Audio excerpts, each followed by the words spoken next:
And you do have that single camera setup on the back as well, which we'll go ahead and hit on. This thing has that single 12 megapixel sensor, and surprisingly, Apple still has only made 12 megapixel sensors on all their iPhones so far. Of course, they're higher quality and they're way better than this one, but it's still pretty interesting that the megapixel count is still the same, even though it really doesn't mean a crazy amount. Now, you have 4K at 30 capability on this phone too, which is amazing for this type of device.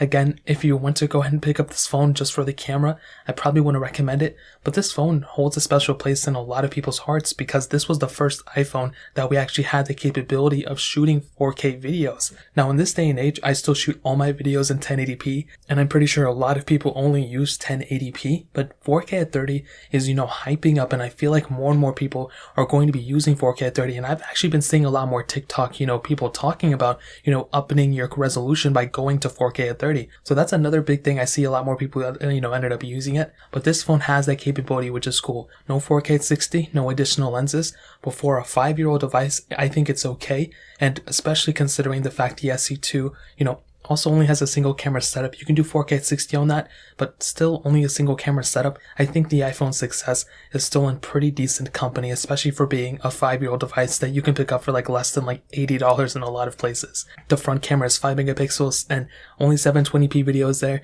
Definitely not the craziest capability when it comes down to cameras, but I think it's totally okay for the most part. So in terms of the camera setup, that pretty much covers it up. Now, one of the biggest changes that I think is going to happen throughout this year is